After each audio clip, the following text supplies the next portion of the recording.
A paz do Senhor, meus queridos irmãos. Aqui quem fala é o pastor Joás Andrade.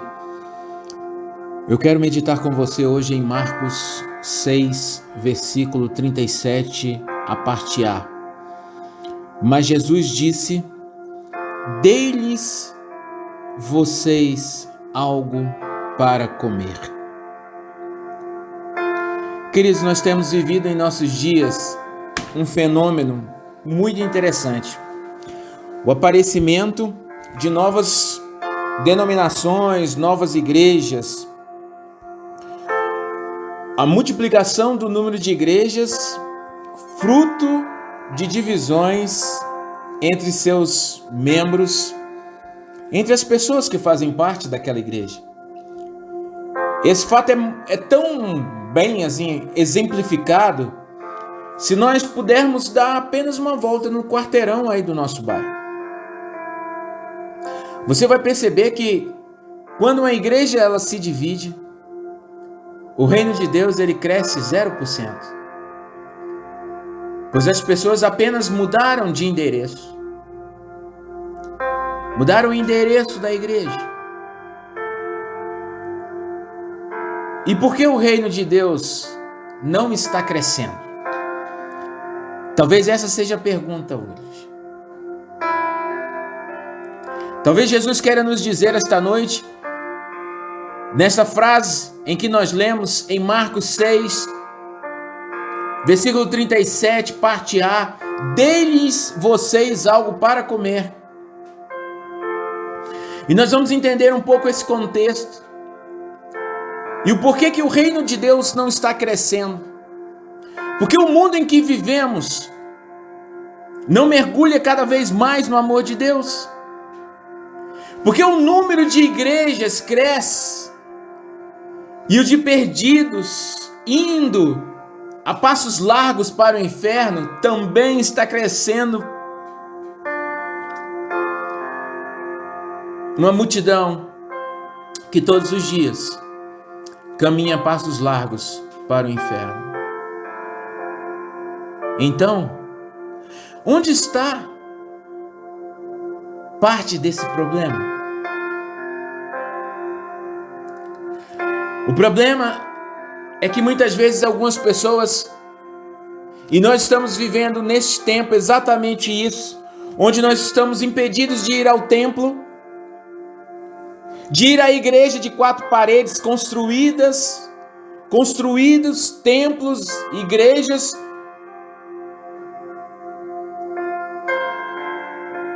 para que pessoas possam ir a este templo, mas não serem o templo de Deus. O problema é que algumas pessoas, elas não foram treinadas para viver a palavra. Elas foram treinadas para frequentar os templos, para frequentar as igrejas. E a multidão de perdidos, queridos, que ainda está aí, continua com fome da palavra, porque a igreja, que é eu e você, não temos alimentado, ensinando essa multidão a ser igreja. Porque muitos de nós apenas multiplica o que nos foi passado. E muitas vezes o que nos foi passado é o sentimento de comodismo com a situação, de nós olharmos para essas pessoas e não nos preocuparmos. Nos preocuparmos que elas estão indo a passos largos para o inferno, que o mundo jaz no maligno e que Deus nos chamou para sermos sal, para sermos luz. Deus me trouxe essa palavra, querido, ao meu coração, em Marcos 6, 37a. Exatamente para que eu possa lhe chamar a atenção que a responsabilidade de dar algo a comer para essa multidão, como nós podemos ver em Marcos 6, é exatamente minha e sua. Assim como o contexto de Marcos 6 é o 6º capítulo do Evangelho de Marcos. E neste capítulo Jesus vai a Nazaré e enfrenta a rejeição de sua família, E em seguida ele envia os apóstolos, 2 a 2, para várias cidades da região, e eles também enfrentam forte oposição. E finalmente, o capítulo termina com um relato de alguns dos mais famosos milagres de Jesus, querido. Inclusive, um desses milagres é o que Jesus anda sobre as águas.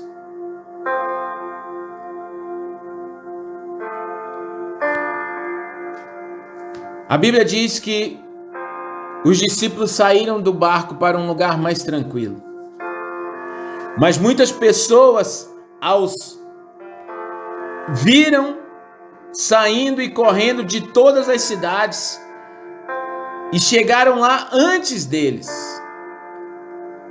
E quando Jesus desceu do barco, veja bem, ele viu uma grande multidão. E quando Jesus viu a multidão, ele teve compaixão deles, porque eram ovelhas sem pastor.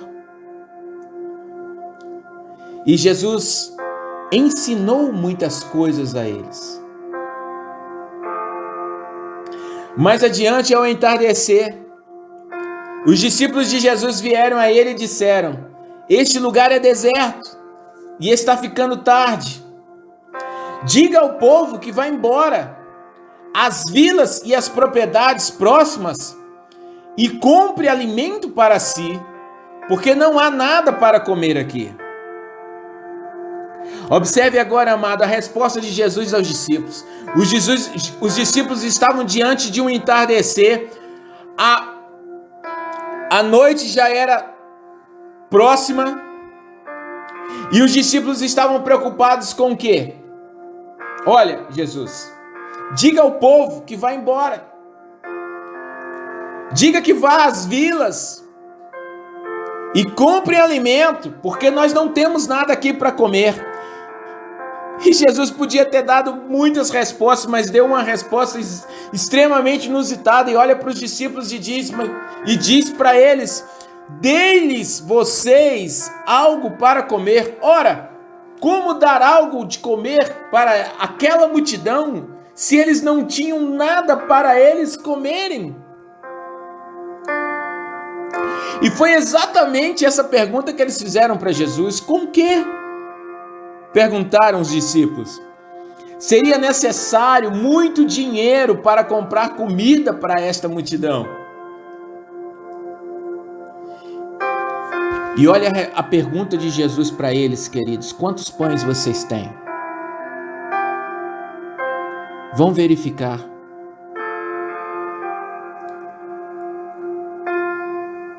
O que você tem?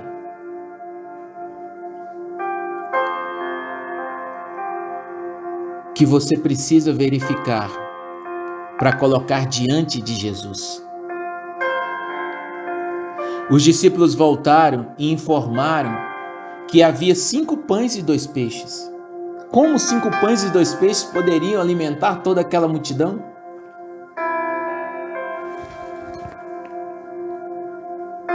Muitas vezes nós estamos diante de situações, amados, que tudo que nós temos,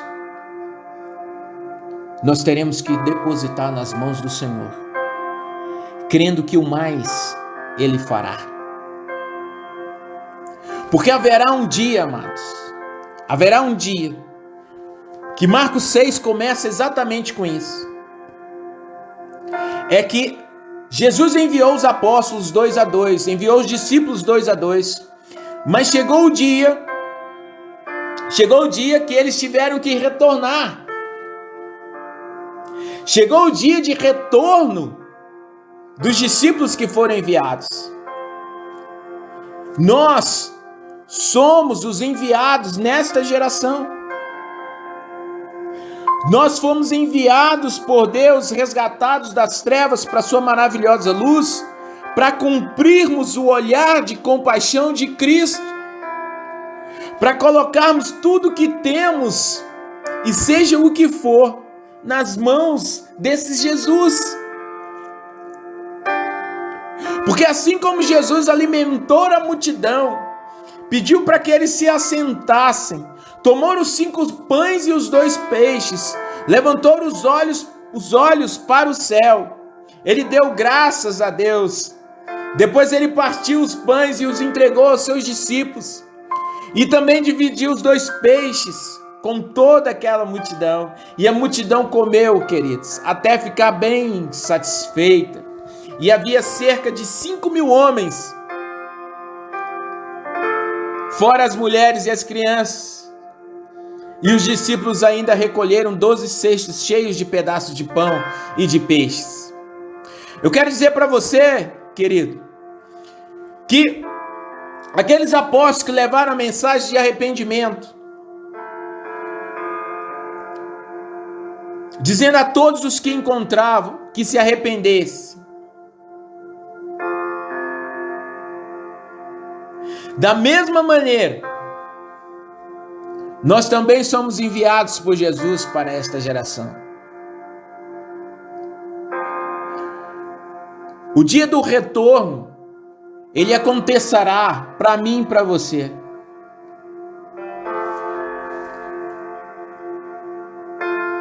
Haverá um dia em que todos nós retornaremos em definitivo para o Pai. E nós temos perdido muitas pessoas, muitos pastores, muitos amigos, colegas, nesse tempo de pandemia. E haverá um dia que todos nós retornaremos para o Pai, e assim como Cristo ressuscitou, nós ressuscitaremos por intermédio dele.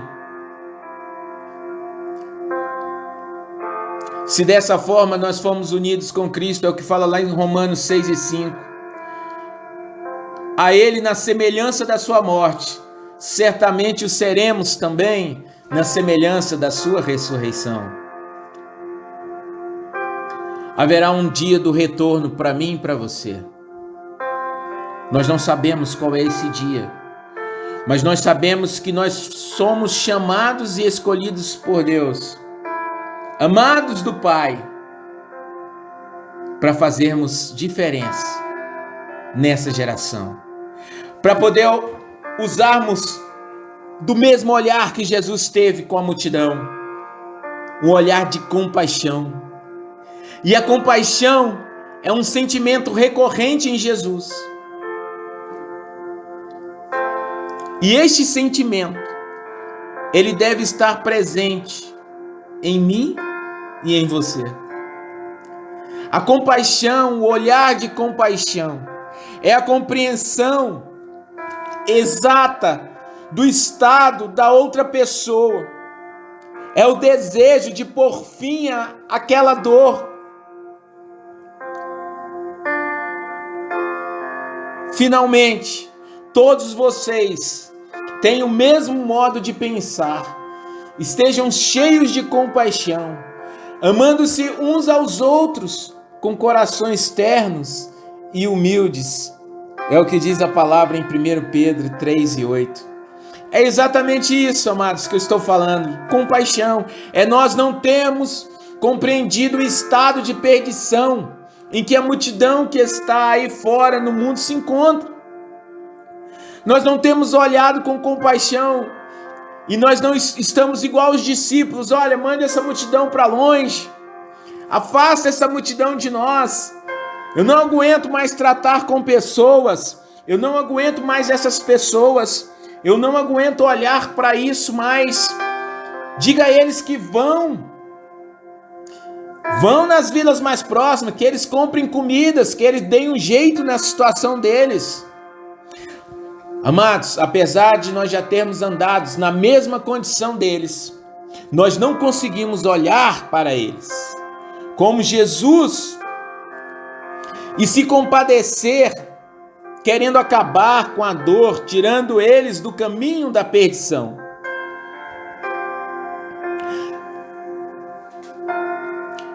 Onde estão, amados,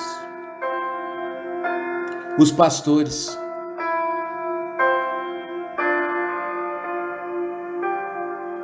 Onde estão, amados, aqueles que estão preocupados com a multidão que está indo para o inferno? Onde estão os líderes que possuem o olhar de compaixão?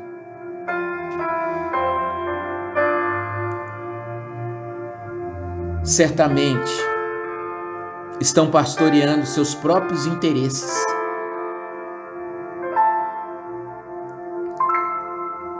São mercenários. Conforme o apóstolo João diz no seu evangelho, o empregado mercenário que não é pastor e a quem as ovelhas não pertencem, vê o lobo chegar e foge, e o lobo as ataca e as dispersa, porque elas estão desprotegidas. Não se importa com as ovelhas.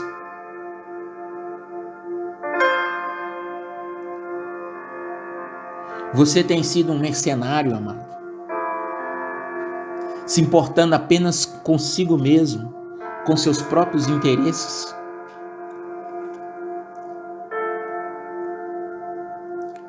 É certo que Jesus sentou com elas. Veja, a palavra diz que Jesus sentou com elas para ensinar.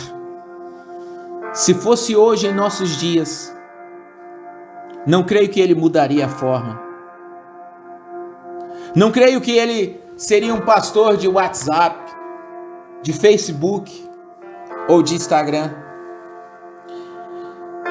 de seguidores virtuais com vidas cristãs virtuais, de postar versículos e não viver os versículos que postam, de falar de um Jesus, mas não viver o Cristo vivo em suas vidas, de discursos bonitos, a prática zero em relação a alcançar os perdidos. Nós precisamos olhar, queridos, para aqueles que estão fora das quatro paredes da igreja e ter compaixão por eles. Nunca queira dar uma ordem para Jesus como os discípulos fizeram. O mestre ensina e o discípulo obedece. Não podemos inverter essa ordem. No versículo 35 e 36, os discípulos constataram exatamente o óbvio. A hora era avançada, o lugar era ermo, era no meio do nada, e eles tentam ensinar a Jesus o que ele deveria fazer. Parece que eles se esqueceram exatamente de quem é verdadeiramente o mestre e o lugar do discípulo. E aí muitos de nós estamos agindo da mesma forma com Deus. Ao invés de buscarmos a sua boa, perfeita e agradável vontade, se apresentando como sacrifício vivo, santo e agradável a Deus, que é exatamente a condição para que você possa apresentar um culto agradável ao Senhor. Nós nos colocamos em uma posição de dizer para Deus o que Ele deve ou não fazer.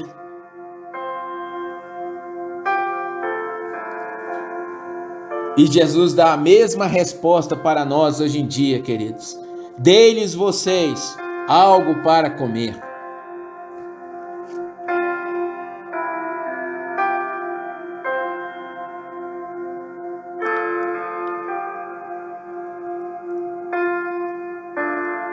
O que você tem, querido, para trazer para Deus? Quais são os seus pães e os seus peixinhos? Você precisa entender, amado, que o milagre pertence a Jesus e não a você. Que Jesus, quando ele tomou aquilo que os discípulos trouxeram, aí ele operou.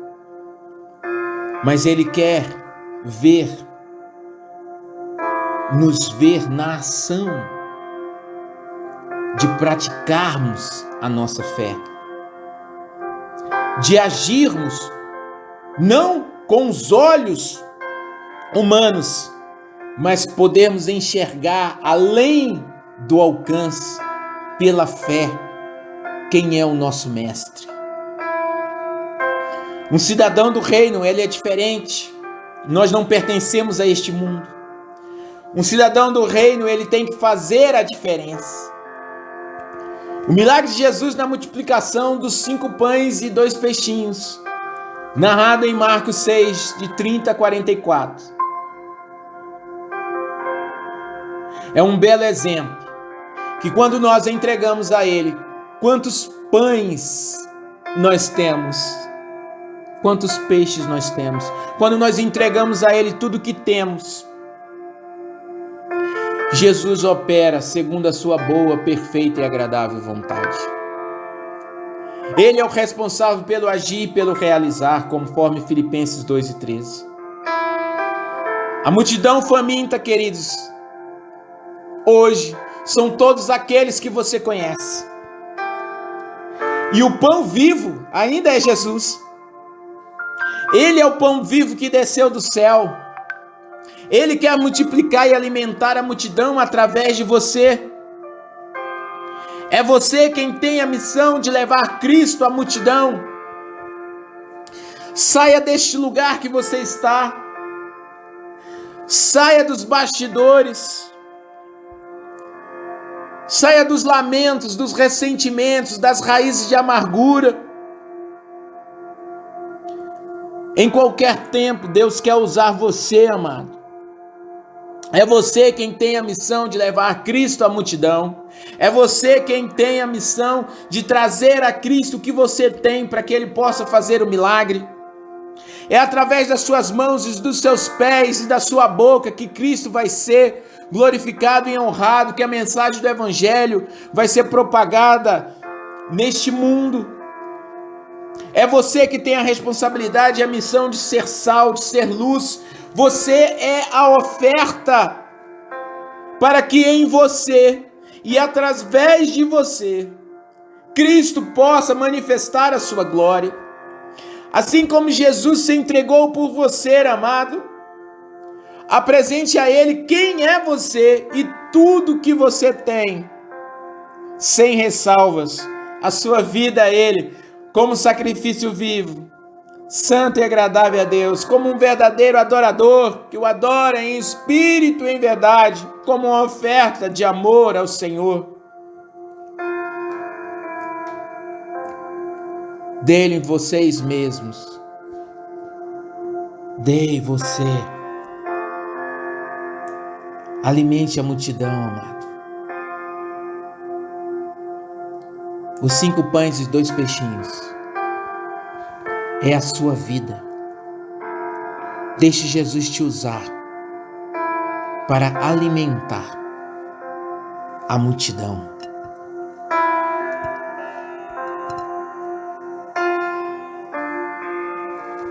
Como a água da vida, a água viva, o pão vivo, que é o próprio Jesus. Querido, curva a sua cabeça, feche seus olhos, vamos orar. Maravilhoso Deus, poderoso Deus, obrigado, Jesus. Ó Deus, nos usa em todo tempo, nos usa neste tempo, Pai, em nome de Jesus, Pai. Usa as nossas vidas para que nós possamos levar a Tua palavra, para que possamos, ó Deus, sermos usados pelo Teu Espírito Santo, para sermos sal, sermos luz, ó Deus, em todo tempo, para que nós tenhamos a compaixão, o olhar de compaixão que o Senhor teve, ó Deus. Usa as